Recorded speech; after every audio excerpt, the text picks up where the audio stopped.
इस चैप्टर में हम लोग एनवायरनमेंट के इंपॉर्टेंट फैक्टर्स के बारे में बात करेंगे। देखिए हम लोग चारों तरफ एनवायरनमेंट से घिरे हुए हैं। इन्वायरमेंट के कितने कंपोनेंट्स हैं, जैसे कि स्क्रीन में आपको नजर आ रहा है, natural component, human made component, human component, इनको समझेंगे। बायोटिक और एबायोटिक कंपोनेंट्स क्या होते हैं, नेचुरल एनवायरमेंट्स के क्या क्या पार्ट्स हैं, जैसे कि लिथोस्फीयर के बारे में हमने बात की थी, बायोस्फीयर, हाइड्रोस्फीयर, उनको थोड़ा मोड़ा रिवाइज करेंगे चूंकि इनको हमने पिछले क्लास के वीडियोस में देख रखा है।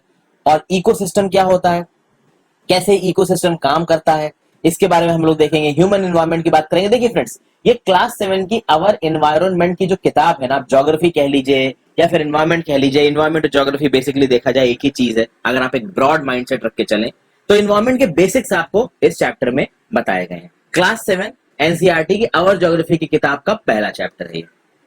तो इसको शुरू करने के फ्रेंड्स, शुरू करने से पहले बता दूं, आप इस वीडियो को लाइक किए बिना आगे मत बढ़िए। लाइक करेंगे तो यूट्यूब मेरे वीडियोस को और रिकमेंड करेगा, मुझे थोड़ा ज्यादा व्यूज मिलेंगे, तो मेरे लिए इतना कर दीजिए। उसके साथ आप इन एनसीईआरटी की बुक को एनसीईआरटी की वेबसाइट से डाउनलोड करिए और खुद से पढ़ने की कोशिश कीजिए। बहुत अच्छी किताबें हैं ये, ठीक है। किसी भी और किताब को पढ़ने से पहले अगर आपको लगता है कि आपके बेसिक्स थोड़े से कमजोर हैं, तो आप इन एनसीईआरटी किताबों को जरूर पढ़िए। अगर आप सोचते हैं कि आपके बेसिक्स में बॉन्ड है तो एक अलग बात है। अब देखिए यहाँ पे एक छोटा सा नोट दे रखा है राइट साइड में, इसकी बात करते हैं। देखिए एनवायरमेंट हमारा बेसिक लाइफ सपोर्ट है। हम जो जिंदगी जी रहे हैं वो अपने एनवायरमेंट की वजह से जी रहे हैं। क्यों? क्योंकि हमको जो हवा मिलती है ऑक्सीजन लेने के लिए, ब्रीथ करने के लिए, सांस लेने के लिए, वो अगल बगल जो पेड़ हैं वो हमको देते हैं, और पेड़ हमारे एनवायरमेंट का हिस्सा है। जो हम पानी पीते हैं वो भी हमारे एनवायरमेंट का हिस्सा है। जो खाना हम खाते हैं वो ऑब्वियस सी बात है डायरेक्टली या इनडायरेक्टली इन्हीं पेड़ों से आता है, इन्हीं पेड़ों से आता है, जो कि हमारे एनवायरमेंट का हिस्सा है। और हम जिस जमीन पे रह रहे हैं वो भी उस एनवायरमेंट का हिस्सा है। लेकिन हम ह्यूमन बींग्स किसी ना किसी तरीके से नेचुरल एनवायरनमेंट को मॉडिफाई कर रहे हैं अपने काम के लिए। आप अपने काम के लिए मॉडिफाई कर रहे हैं, दैट्स गुड। बट जब हमने एनवायरनमेंट को उसकी कैरिंग कैपेसिटी से एक्सेस में एक्सप्लॉइट करना शुरू कर दिया तो एनवायरनमेंट का बैलेंस बिगड़ने लगा। हम लोग पॉल्यूशन करते हैं, पानी गंदा करते हैं, फूड गंदा करते हैं, फैक्ट्री से धुआं उगलते हैं, हवा गंदी होती है। तो इस तरीके से हम अपने एनवायरमेंट इकोसिस्टम सबको खराब कर रहे हैं। जैसे ह्यूमन बींग्स में cars, mills, factories and manufacture containers, इसके साथ और भी बहुत सारे साइड इफेक्ट्स जुड़े हुए हैं। और this is how human beings modify natural environment. और वो मॉडिफिकेशन जो है एक तरीके का परमानेंट हो रहा है, क्योंकि वो हद से ज्यादा हो रहा है, हद से ज्यादा एक्सप्लॉयटेशन हो रहा है। कुछ सारे फॉरेस्ट ऐसे डिग्रेड हो चुके हैं कि वो रिप्लेनिश हो ही नहीं सकते।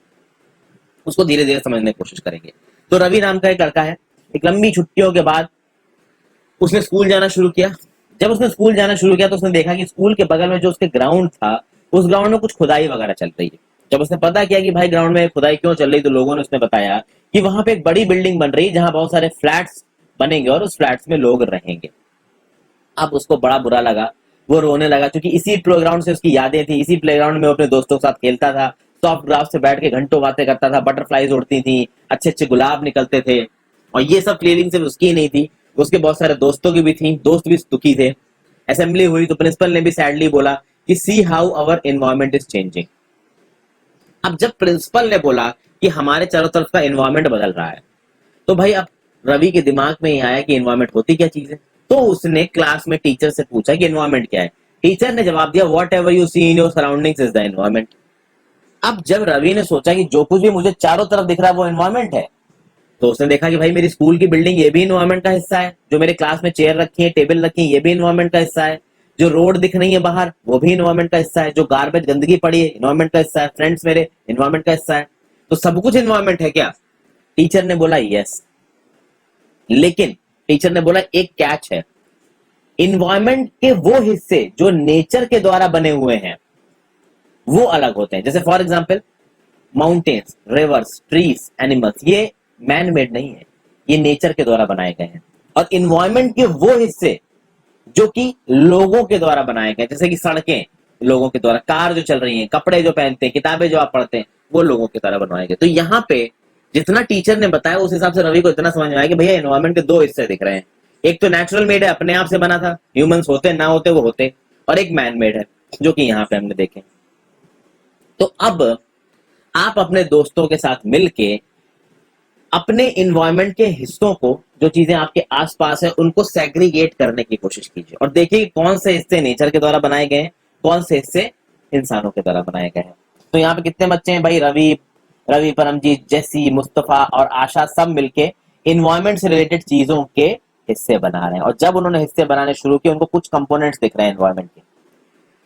एक कंपोनेंट तो दिख रहा है नेचुरल कंपोनेंट, और ये नेचुरल कंपोनेंट सबसे ज्यादा इंपॉर्टेंट है, हमसे पहले से नेचुरल कंपोनेंट है। इस नेचुरल कंपोनेंट का अपना एक फिक्स्ड बैलेंस था, उस बैलेंस को ह्यूमन बीइंग्स ने बिगाड़ा है। इस नेचुरल कंपोनेंट में लैंड आता है जिसको आप लिथोस्फीयर बोलते हो, वाटर आता है जिसको हाइड्रोस्फीयर बोलते हो, एयर आता है जिसको आप एटमॉस्फेयर होते हो। जब ये लिथोस्फीयर, हाइड्रोस्फीयर और एटमॉस्फेयर मिलता है तो ये जो ओवरलैपिंग जैसा जो शेप है ना, जहां पे लिविंग बीइंग्स पाए जाते हैं, इसको आप बोलते हो बायोस्फीयर। ये मैंने आपको पिछले वीडियो में बताया था। अब देखिए, ह्यूमन और human made components of environment में दो और चीज है, ह्यूमन और ह्यूमन मेड। एक तो है भाई टेंजिबल, एक तो है इंटेंजिबल। टेंजिबल जो आपको दिख रहा है, इंटेंजिबल जो आपको नहीं दिख रहा है, या फिर जो आप डेली फंक्शनिंग में आपके एम्बेडेड है, सामने सामने नहीं दिख रहा है। फॉर एग्जाम्पल एक इंडिविजुअल है, ये अब इस इंडिविजुअल का एक नाम होगा, ये इंडिविजुअल एक फैमिली में रहता है, तो ये फैमिली आपस में एक दूसरे के साथ कनेक्टेड है, यानी कि एक घर में माँ बाप बहन भाई रहेंगे, उनके जो आसपास के कुछ रिश्तेदार हैं वो हो सकते हैं। तो ये जो फैमिली का कंसेप्ट है, दिस इज ह्यूमन मेड। फिर कम्युनिटी होती है, कम्युनिटी एक गांव की हो सकती है, जैसे कि एक गांव में एक फिक्स्ड आबादी रहती है तो वो एक कम्युनिटी का हिस्सा है, ठीक है। तो एक कोई क्लब बन गया, ठीक है, club defence, retired defence officers club है मान लीजिए कोई, तो वहां पे रिटायर्ड डिफेंस ऑफिसर्स मिलते हैं, उनके बच्चे उनके फैमिली मेंबर्स आके वहां पे खेलते हैं, वो एक कम्युनिटी बन गई।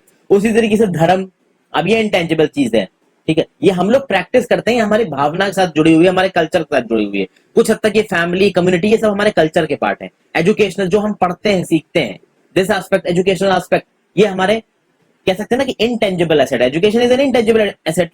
इसको आप देख तो सकते नहीं हो ना कि कहीं भैया एक बुक के फॉर्म में एजुकेशन आपके सामने रखी हो। उसी तरीके से इकोनॉमिक सिचुएशन, पॉलिटिकल सिचुएशन, तो ये भी ह्यूमन पार्ट्स हैं आपके एनवायरनमेंट के। वहीं पे कुछ ऐसे पार्ट्स होते हैं जो सामने सामने नजर आते हैं और कभी कभी वो हमारे साथ इंटरफियर करते हैं, इनको आप ह्यूमन मेड बोलते हो।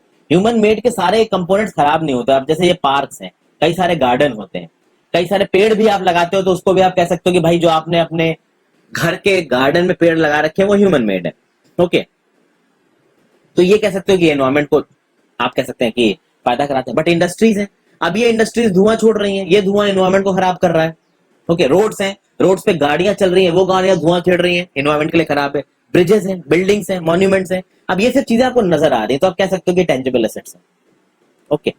तो कंपोनेंट्स को आपने दो चीजों में बांटा, एक तो नेचुरल में, एक ह्यूमन में। नेचुरल वाले अलग हो गए, ह्यूमन वाले अलग हो गए। ह्यूमन में फर्दर दो सब क्लासिफिकेशन हो गए, एक हो गए टेंजिबल, एक हो गए इंटेंजिबल। एक जो साफ साफ हमको नजर आ रहे हैं, दिख रहे हैं, एक जो हमको साफ साफ नजर नहीं आ रहे, नहीं दिख रहे हैं, बट हमारी डेली लाइफ में वो बहुत इंपॉर्टेंस रखते हैं। जैसे कि रिलीजन हो गया, कास्ट हो गया, रखना नहीं चाहिए, बट ये सब चीजें, फैमिली, अब फैमिली बॉन्डिंग तो होती ही है। पॉलिटिकल सिचुएशन हो गया, भाई कौन सी पार्टी जीत रही है, हार रही है। इकोनॉमिक सिचुएशन हो गई कि भैया इंडिया एक गरीब देश और यूएसए एक अमीर देश है, जीडीपी की टर्म्स में देखा जाए, आप कह सकते हो पर कैपिटा जीडीपी की टर्म्स में देखा जाए। तो इस तरीके की चीजें भी हमारा एनवायरनमेंट का हिस्सा है, आप कह सकते हो, ओके। लेकिन बेसिकली हम लोग जो बात करेंगे फ्रेंड्स, वो एनवायरमेंटल और नेचुरल एस्पेक्ट्स ऑफ एनवायरनमेंट के टर्म्स में बात करेंगे, ठीक है। यहां पे देखें, इन बच्चों ने सोचा कि भाई हमारा एनवायरनमेंट बदल क्यों रहा है, तो ये बोला गया कि ये बदल रहा है हमारी जरूरतों की वजह से। हमारी जरूरतों की वजह से कैसे बदल रहा है कि भैया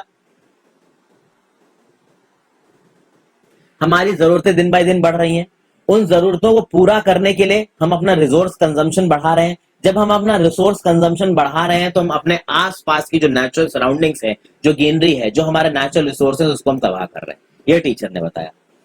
अब यहाँ पे एनवायरनमेंट की जब बात की जाए तो दो फैक्टर्स होते हैं environment, biotic, abiotic.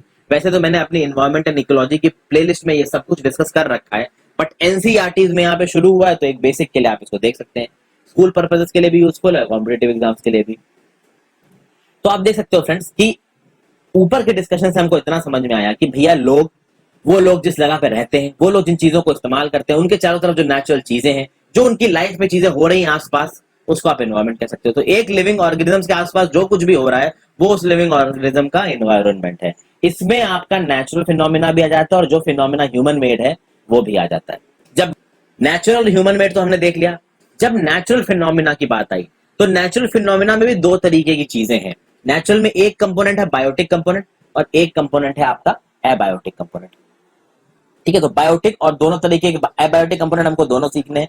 Human environment reveals the activities, creations and interactions among human beings. देखिए बायोटिक और अबायोटिक से सबको आपको समझ में आ जाएगा। बायोटिक कंपोनेंट में वो आ जाएंगे भाई जो जिंदा है, लिविंग ऑर्गेनिजम्स हैं, तो भाई प्लांट्स जिंदा है, ह्यूमंस जिंदा है, एनिमल्स जिंदा है, ये सब आपके पार्ट हो जाएंगे बायोटिक कंपोनेंट के।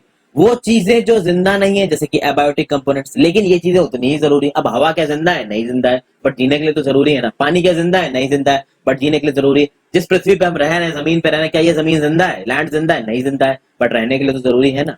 तो नेचुरल एनवायरनमेंट में बायोटिक फैक्टर्स भी हैं, एबायोटिक फैक्टर्स में, ह्यूमंस बायोटिक फैक्टर्स में आते हैं, बट एबायोटिक फैक्टर्स भी उतने ही जरूरी हैं जिंदगी जीने के लिए। अब यहाँ पे वर्ड के ओरिजिन की अगर बात की जाए तो देखिए, इन्वायरमेंट जो वर्ड है वो एक फ्रेंच वर्ड से बना है जिसका मतलब होता है इन्वायरोनर, या फिर इन्वायरोनर जिसका मतलब होता है नेबरहुड। ठीक है। अब यहाँ पे एक एक्टिविटी है, look at your surroundings, make a list of uses that the land in your neighbourhood is being put to. आपके आसपास की जो जगह है, आपके नेबरहुड की जो जगहें हैं, उसको किस किस कामों के लिए इस्तेमाल किया जा रहा है, इसकी लिस्ट बनाइए। तो भैया गार्डन्स होंगे, पार्क्स होंगे, हो सकता है आस पास आपके किसी बड़ी कॉम्प्लेक्स में रहते हो तो वहां पे कोई स्विमिंग पूल भी हो, तो इस तरीके की चीजें आपको आसपास नजर आती रहती हैं। नेचुरल एनवायरनमेंट की अगर बात की जाए, पहले हमने कई बार बात की है, फिर से इसको रिपीट करते हैं। देखिए, लैंड, जमीन, पानी, हवा, प्लांट्स, एनिमल्स, ये सब नेचुरल एनवायरनमेंट के हिस्से दो में बटे हुए हैं, बायोटिक, एबायोटिक। इसमें मैंने लिथोस्फीयर, हाइड्रोस्फीयर, एटमॉस्फेयर और बायोस्फीयर आते हैं। इनको तीनों को पहले भी डिस्कस किया, अभी थोड़ी देर पहले ही बताया था। इनके बारे में कुछ फैक्ट्स देख लेते हैं, रिवाइज सा कर लेते हैं। लिथोस्फीयर है, ये टॉप मोस्ट हार्ड लेयर है, सॉलिड क्रस्ट है हमारे अर्थ का, मतलब ऊपर का जो जमीनी हिस्सा है वो है। ये रॉक से बना हुआ है, बहुत सारे मिनरल से बना हुआ है, और सबसे ऊपर एक थिन लेयर ऑफ सॉइल भी है। इररेगुलर सरफेस है, हर जगह आप कह सकते हो कि ये इवन नहीं है। इवन कैसे नहीं है? देखिए, कुछ जगहों पे आपको पठार नजर आएंगे, कुछ जगहों पे आपको इस तरीके के माउंटेन्स नजर आएंगे, कुछ जगह पे आपको जमीनें ऐसे ग्रासलैंड्स नजर आ जाएंगे जहां पे खेती हो रही होगी। तो ये बहुत अनइवन है, हर जगह यूनिफॉर्म नहीं है। अच्छा, ये जो लैंड फॉर्म्स होते हैं ये केवल कॉन्टिनेंट्स पे नहीं पाए जाते हैं, ये ओशन के फ्लोर पे भी पाए जाते हैं, समुंदर के नीचे भी पाए जाते हैं। यानी जो समुंदर आपको दिखता है, समुंदर की बिल्कुल गहराई में चले जाएंगे तो एक जगह आपको जमीन मिलेगी, वो जमीन भी आपके लिथोस्फीयर का हिस्सा ही है। समझ गए फ्रेंड्स? तो इस लिथोस्फीयर में आपको ग्रासलैंड्स मिलेंगे जहां जानवर आके ग्रेज करते हैं, एग्रीकल्चर करने के लिए लैंड मिलेगा, बहुत सारे ह्यूमन सेटलमेंट्स मिलेंगे जहां पे लोग रह रहे होंगे, फॉरेस्ट मिलेंगे, फिर कई जगह पे मिनरल वेल्थ पाई जाती है जिसको खोद खोद के आप निकालते हो। फॉर एग्जाम्पल, आपने इंडिया में छोटा नागपुर प्लेट्यू है, छत्तीसगढ़ झारखंड के रीजन में फैला हुआ है, वहां पे जाके देखिए इतने मिनरल्स मिलते हैं, कोयले की खदान, आयरन ओर की खदान, खोद खोद के वहां से मिनरल्स निकाले जा रहे हैं। तो वो किसका हिस्सा है? लिथोस्फीयर में से तो खोद के आप वो मिनरल्स निकाल रहे हो। समझ गए? फिर जो डोमेन पानी से रिलेटेड है उसको आप बोलते हो हाइड्रोस्फीयर। इसमें भाई पानी के सारे सोर्सेज आ जाते हैं, चाहे वो समुंदर हो, नदियां हो, झीलें हो, कुछ भी हो, वो सब आपका इससे हाइड्रोस्फीयर में आ जाएंगे। इवन जो ग्लेशियर्स है ना इसके, वो भी आपके हाइड्रोस्फीयर में आ जाएंगे। अब आपको यहाँ पे एक एक्टिविटी करनी है कि आप ये पता करिए कि आपके स्कूल में पानी कहाँ से आता है और आपके घर में पानी कहाँ से आता है, और पानी का इस्तेमाल करके आप दिन में क्या क्या चीजें करते हैं, और कहाँ पे आपको ऐसा लगता है कि आप पानी को बर्बाद कर रहे हो। उसके बाद एक एक्टिविटी आप करिए, जब आप स्कूल आ रहे हो तो आप आसमान को देखते हुए आइए और ये पता करने की कोशिश कीजिए कि किस दिन क्लाउडी वेदर है, किस दिन रेनी है, किस दिन सनी है और किस दिन फॉगी है। ये सब चीजें, कॉन्सेप्ट धीरे धीरे सामने आएंगे, अभी के लिए आप पढ़ते चले जाओ। एटमॉस्फेयर क्या है? Atmosphere is a thin layer of air जो हमारे अर्थ के ऊपर है। इस एयर की लेयर को अर्थ से पकड़ के किसने रखा है? तो भाई ग्रेविटेशनल फोर्स है हमारा। ये ग्रेविटेशनल फोर्स ने हम इन हवाओं को, इन एयर को, इस एटमॉस्फेयर को दबा के रख रखा है ताकि ये एस्केप ना कर जाए। एस्केप में इस एटमॉस्फेयर की बहुत जरूरत है। एटमॉस्फेयर नहीं होता तो अब तक हम भी नहीं होते। यही एटमॉस्फेयर हमें हार्मफुल रेस और स्कॉर्चिंग हीट ऑफ द सन से भी बचाता है। ओके, फिर इस एटमॉस्फेयर में बहुत सारी गैसेस हैं, वाटर वेपर है, डस्ट है। ओके, और एटमॉस्फेयर में जब चेंजेस होते हैं तो हमारा वेदर बदलेगा, क्लाइमेट बदलेगा। वेदर मैंने आपको बताया है शॉर्ट टर्म फिनोमिना है और क्लाइमेट आपका लॉन्ग टर्म फिनोमिना है। बायोस्फीयर में क्या आता है? तो भाई जानवर, प्लांट लाइफ, ये सब आपके बायोस्फीयर में आते हैं। ये वो जगह है, नैरो जोन ऑफ अर्थ है, जहां पे लैंड, वाटर और हवा एक दूसरे से मिलके लाइफ को सपोर्ट करते हैं रहने में। इधर देखते हैं भाई इकोसिस्टम क्या चीज है। तो इकोसिस्टम एक ऐसा सिस्टम है जो कि लिविंग ऑर्गेनिजम्स के इंटरैक्शन से बना है। ओके, और लिविंग ऑर्गेनिजम्स का इंटरैक्शन किसके साथ हो रहा है? Physical and chemical factors of the environment के साथ।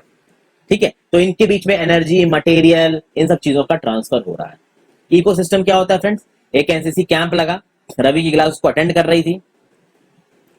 जेसी ने बोला what a heavy downfall, it reminds me of my home in Kerala, you should come and see. मतलब जेसी बोल रही कि मैं केरला में रहती हूँ और जब पानी बरसा तो मुझे अपने शहर, अपने स्टेट केरला की बात आ गई। वहां पे भैया हरे हरे गार्डन्स हैं, हरे हरे लैंड हैं, ग्रास लैंड है, कोकोनट प्लांटेशन है, बहुत ही अच्छा सा वेदर हो जाता है। जैसलमेर में हीरा रहता है, जैसलमेर कहता है कि भैया हमारे यहाँ तो पानी बरसता ही नहीं है, जहां तक देखो आपको सैंड ही नजर आएगी, कीकर ही नजर आएगा, हाँ कभी कभी ऊंट दिख जाते हैं।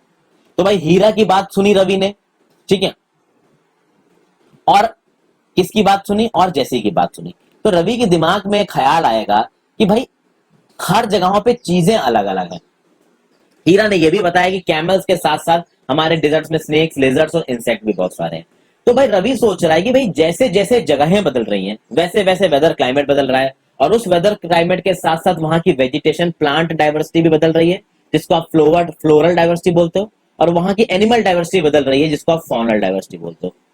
तो जगह जगह पे लोकेशन के हिसाब से वेदर क्लाइमेट बदलता है, उस वेदर क्लाइमेट के हिसाब से वहां की फॉनल और फ्लोरल डायनेस्टी दोनों बदलती है, और टीचर ने बताया कि ये बात बिल्कुल सही है।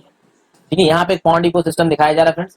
इकोसिस्टम्स के बारे में आपको बहुत ज्यादा जानना हो दोस्तों, तो आप जाके मेरे एनवायरमेंट एंड इकोलॉजी की प्लेलिस्ट को देखिए। वैसे इस पॉन्ड इकोसिस्टम में आपको बतखें दिख रही हैं, दिख रहा है कि भाई प्लांट्स के बगल में यहाँ पे जमीन है, यहाँ पे गायें और ये डियर्स आके चर रहे हैं, पेड़ हुए हैं, कितना अच्छा सा मौसम हो रहा है, यहाँ पे झरना बह रहा है इधर। ये बड़ा प्यारा सा एक पॉन्ड इकोसिस्टम दिखा रखा है। अगर देखा जाए वर्ल्ड एनवायरमेंट डे कब मनाया जाता है, तो world environment day celebrated on 5th June.